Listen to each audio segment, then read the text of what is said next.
Hi friends, Swathi సిస్టర్స్కి welcome. అందరూ బాగున్నారా? ఏంటా ట్రైన్లో ఎక్కడికి వెళ్ళిపోతుందా అనుకుంటున్నారా? ఈరోజు మాది 3వ వారం అండి. వాడపల్లి వెంకటేశ్వర స్వామి గుడికి వెళ్తున్నాము. మేము రాజమండ్రి వరకు ట్రైన్లో వెళ్ళి రాజమండ్రి దగ్గర నుంచి వాడపల్లికి ఆటోలో వెళ్ళాలండి. ఇక్కడి నుంచి మేము ట్రైన్ దిగ్గానే ఇదేనండి ఆటో జర్నీ. చాలా బాగుంటుందండి. పచ్చని పొలాలు, పంట పొలాలు ఇవన్నీ భలే ఉంటుందండి. తోవంతా కూడా నాకైతే మటుకు ఈ వ్యూ అంతా మటుకు చాలా బాగా నచ్చుతుందండి. ఇంకా చూశారు కదా మా ముందు ఎన్ని ఆటోలు వెళ్తున్నాయి అలాగమాట. ఇంకా ఉదయం జన్మభూమి ట్రైన్కి దిగుతారండి. అసలు ఎంతమంది జనం దిగుతారంటే అసలు వైజాగ్, రాజమండ్రి, అనకాపల్లి ఇంకా అనకూడదు కానీ హైదరాబాద్ నుంచి కూడా మాకు ట్రైన్లో కలిసారండి. గుడి దగ్గర కూడా అంత దూరం నుంచి కూడా వస్తున్నారండి. వాడపల్లి వెంకటేశ్వర స్వామి గుడి 7 వారాల పూజకి నిజంగా చాలా మహిమగల దేవుడండి. అసలు చాలామంది అసలు ఊకేస్తూ ఊక రావట్లేదండి. శనివారం పూట అంతమంది జనం అయితే వస్తున్నారు. నేను కూడా 7 వారాలు వెళ్దాం అనుకున్నానండి. ఇది 3వ వారం వెళ్తున్నాను. ఇంకా ఇటు సైడ్ అయితే మటుకు ఇంకా మనకి రాజమండ్రి నుంచి మనకి అనకాపల్లి నుంచి రాజమండ్రికి మనకి నార్మల్ టికెట్ అయితే 85 రూపాయలండి. రిజర్వేషన్ అయితే 110 అవుతుంది. ఇంకా మేము రిజర్వేషన్ చేయించుకున్నామండి. ఇంకా అక్కడి నుంచి 70 రూపాయలండి ఆటోకి.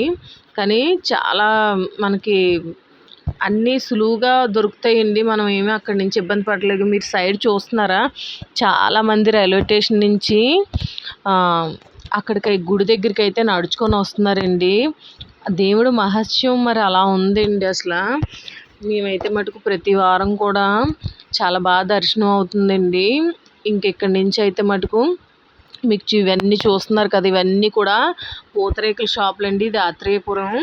ఇంకా ఆత్రేయపురం ఎంటర్ అవగానే ఇంకా పూతరేకులేనండి. ఎంత మంచి నేతి వాసనతో పూతరేకులు మన ముందే వేడివేడిగా చుట్టేసిస్తున్నారండి. ఇక్కడ మనకి 50 రూపీస్ బాక్స్ ఉంది, 100 రూపీస్ బాక్స్ ఉంది, 200 బాక్స్ కూడా ఉందండి. డ్రై ఫ్రూట్స్ వేసి మనకి ఏ రకం కావాలంటే ఆ రకం అయితే వాళ్ళు మన ముందే చుట్టేసిస్తున్నారండి. బెల్లం కావాలంటే బెల్లం, పంచదార కావాలంటే పంచదారది కూడా చుట్టేసిస్తున్నారండి. ఇంకా మేమైతే గుడి దగ్గరికి వచ్చేసాము. ఇంకా ఆటో దిగ్గానే ఇంకా గబగబా గుడి దగ్గరికి వచ్చేసి ఇంకా కాళ్ళు చేతులు కడుక్కొని ఇంకా ఇదంతా ప్రదక్షిణాలండి. గుడి చుట్టూ 7 ప్రదక్షిణాలు మటుకు కంపల్సరీ చేయాలండి. అలా అక్కడ మనకి తులసిమాల 20 రూపాయలు ఉంటుందండి. మేము ఫస్ట్ వెళ్ళినప్పుడు అయితే 10 రూపాయలు ఉండేది, ఇప్పుడు 20 రూపాయలు చేశారు. ఇంకా పువ్వుల ప్యాకెట్ కూడా 10 రూపాయలే. మనం 7 రూపాయలు చిల్లర కాయిన్స్ తీసుకొని 7 పువ్వులు తీసుకొని ఇంకా ఒక్క ట్రిప్కి దండం పెట్టుకొని ఉండిలో చిల్లర వేయాలండి. ఇండిలో చిల్లరేసి పువ్వు అక్కడ దేవుడికి పెట్టేసి ఇంకా మనం అలా 7 ప్రదక్షిణాలు కంటిన్యూ చేసేయాలండి. ఇంకా ఇప్పుడే కదండి జన్మభూమి ట్రైన్కి జనం అంతా దిగారు. ఇంకా ఫ్లోటింగ్ అయితే ఎక్కువ ఉంటుందండి, ఒక 1 అవరు. ఇంక ఈ జనం అంతా కూడా లైన్లోకి వెళ్ళిపోతారండి. ఇంకా ప్రదక్షిణాలు అవగానే ఇంకా నేను మా పక్కింటి ఫ్రెండు వాళ్ళ అమ్మగారు మేమందరం కూడా కలిసి వెళ్ళాము. మా వీధిలో వాళ్ళు అలా ఒక 5 మంది వెళ్ళాము. ఇంకైతే మటుకు చూసారు ఎంత స్పీడ్గా మటుకు ప్రదక్షిణాలు చేసేయాలండి. ఎందుకంటే అంత రష్ ఎక్కువైపోద్ది. మేము 2 ప్రదక్షిణాలు చేశారు. 3వ ప్రదక్షిణకి అయితే నడ్డానికి కూడా ఖాళీ లేదండి, అంత అలా ఉంది. ఈ వారం అయితే నేను నామాలు పెట్టించుకున్నానండి. నా ఫేస్కి బాగా సూట్ అయ్యాయి అనుకుంటున్నాను. నాకైతే మటుకు చాలా ఇష్టం అండి ఇలా పెట్టించుకోవడం. కాకపోతే ఏంటంటే నాకు చెమట ఎక్కువ కదండి, ఆ నామాలు పెట్టించుకున్నా ఉండవేమో అని పెట్టించుకోలేదు. కానీ మొన్న క్లైమేట్ చల్లగా ఉంది, ఇంకా అందువల్ల నేను నామాలు పెట్టించుకున్నానండి. మీకు కనిపిస్తుంది కదా ఎదురుగుంట నామాలది ఉండి. మనం 7 ప్రదక్షిణాలు ఒక్కొక్క ప్రదక్షిణం చేయడం, అందులో ఉండిలో 1 రూపాయి కాయిన్ వేయడం, దండం పెట్టుకొని ఇంకా వెళ్ళిపోవాలండి. ఇంక మేమైతే గర్భగుడిలోకి వెళ్ళిపోయామండి. దర్శనం కూడా అయిపోయింది. దర్శనం అయిపోయి గజస్తంభం దగ్గర అదే ఓం నమో వెంకటేశయ్య ఇంకా గజస్తంభం దగ్గర సాష్టాంగ నమస్కారం పెట్టాలండి. ఇక్కడ అందరూ కూడా సాష్టాంగ నమస్కారం పెట్టాక పక్క నుంచి వెంకటేశ్వర స్వామి విగ్రహం ఉంటుందండి. మనం పట్టుకెళ్ళిన తులసిమాల లోపల చూపిస్తారండి అంతే. మనం బయటకు వచ్చాక వెంకటేశ్వర స్వామి విగ్రహం పాదాల దగ్గర పెట్టి మనం ఆ తులసిమాలని ఇంటికి పట్టుకెళ్ళొచ్చండి. ఇంటికి పట్టుకెళ్ళి మనం అయితే దారబంధానికి వేసుకోవచ్చండి, లేదంటే కనుక మనం బండికి కూడా వేసుకోవచ్చు అంటండి. ఇంక మేమైతే ప్రతిసారి దారబంధానికి పెడుతున్నామండి. ఇంకా ఇది అయ్యాక లడ్డూల కోసం లైన్లో నిలబడ్డాము. ఇంకా లడ్డూల కోసం తీసుకొని ఇంకా అన్నప్రసాదానికి అయితే లైన్ కట్టేసామండి. చాలా రష్గా ఉంది అసలు.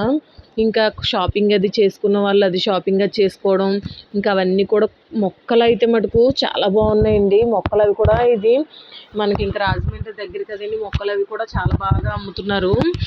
ఇంకా అది అయ్యాక మేము అన్నప్రసాదానికి లైన్ కట్టేసాము. చాలా రష్గా ఉందండి లైన్ కూడా. భోజనం అయితే మటుకు ఎంత ఎక్సలెంట్గా ఉందో తెలుసండి. వేడి వేడిగా అసలు అన్నం, పప్పు, సాంబారు, దోసకాయ పచ్చడి పెట్టారండి. అసలు ఇంకా చెప్తే నమ్మరు, వేడి వేడి ఉడుకు పొంగులా ఉందండి. మాకు తినడానికి ఊదుకొని ఒక 10 నిమిషాలు, ఒక పావుగంట పట్టింది. ఇంకా భోజనం చేయగానే నాకైతే మటుకు చాలా బాగా అనిపించిందండి. కానీ అంత వేడిగా తినేసరికి నాకు గాబరా వచ్చేసింది. ఇంక వెంటనే ఒక క్రష్ తీసుకొని క్రష్ తాగుతూ ఇంకా ఆటో ఎక్కేసామండి. మళ్ళీ మేము 3:30 కల్లా రైల్వే స్టేషన్కి వచ్చేసాము. 3:30 కల్లా రైల్వే స్టేషన్కి వచ్చాం. 4 గంటలకు మాకు బండి అండి. ఇంక బండి ఎక్కడానికి కూడా అలాగే రష్గా ఉందండి. అసలు ఎంత జనం అంటే అంత జనం. ఇంకా చూడండి, అసలు రిజర్వేషన్ కూడా ఎక్కనిచ్చేవారు కాదు, అంత జనం ఉందండి. ఇంక పోలీసులు వచ్చి చక్కగా అందరినీ కూడా జాగ్రత్తగా బళ్ళు ఎక్కించారండి. ఇంక మేము మళ్ళీ అదే జన్మభూమికి రిటర్న్ అయిపోయాము సాయంత్రం కూడానా. మాకైతే రిజర్వేషన్ దొరకడం వల్ల మటుకు దర్శనం చాలా బాగా అయిందండి. ఇంకా మీ అందరికీ కూడా వాడపల్లి వెంకటేశ్వర స్వామి ఆశీస్సులు మీకు కూడా ఉండాలని మనస్ఫూర్తిగా కోరుకుంటున్నానండి. మీరు ఎవరైనా కూడా వెళ్ళాలనుకుంటే మటుకు చాలా సులువండి. అసలు మీకు ఆ దేవుడి ఆశీస్సులు ఎల్లవేళలా ఉండాలని కోరుకుంటున్నాను. మీకు ఏమైనా డౌట్ ఉంటే కామెంట్ చేయండి.